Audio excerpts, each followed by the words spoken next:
ভাবেননি যে একটা মাকে নিয়ে উনি স্ট্যাটাস দিয়েছিলেন, এই ব্যাপারটা ইমোশনাল না প্রফেশনাল, তাই না? তো যে বিষয়গুলো নিয়ে মানুষকে খোঁচা দিয়ে কথা বলে, সেই বিষয়গুলো তাদের ঘাড়েই চলে যায়।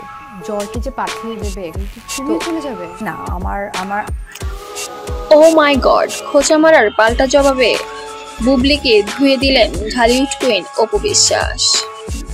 একটি টিভি প্রোগ্রামে এসে অপু বিশ্বাসকে তার পায়ের যোগ্য না এমনটাই মন্তব্য করে খোঁচা মেরেছিলেন ঢালিউড কুইনকে শবনম ইয়াসমিন বুবলি। তবে অপু বিশ্বাস যখনই এই ভিডিওটা দেখেছে তখনই যেন ক্ষিপ্ত হয়ে পড়েছে। সে লাইভে এসে এবার শবনম বুবলিকে যেন ধুয়ে দিলেন। 12 ভাতারি 2 বোন, আমাকে ছাড়া আর কাউকে চোখে দেখে না, সব সময় আমাকে নিয়ে পড়ে থাকে। সে তার কাজ নিয়ে ব্যস্ত থাকুক না কেন, সে সব সময় আমাকে খোঁচা মেরে কথা বলে এবং আমার সন্তানকে নিয়ে বাজে মন্তব্য করে।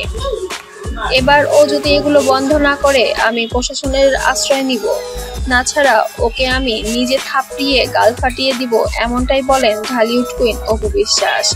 তবে অপু বিশ্বাস বলেছে, ওই বেয়াদব মহিলা আর একবার যদি আমার সন্তান কিংবা আমাকে নিয়ে কোনো কুকথা বলে ওর এবার খবর আছে। ঢালিউড কুইন অপু বিশ্বাস এবার বলেছে, সাকিবকে আমি এবার শেষবারের মতো ওয়ার্নিং দিব যে বুবলি যদি আর একবার আমাকে নিয়ে খারাপ কথা বলে, এর যদি কোনো বিহিত না করো তোমার সাথে সন্তানের কোনো দেখা হবে না।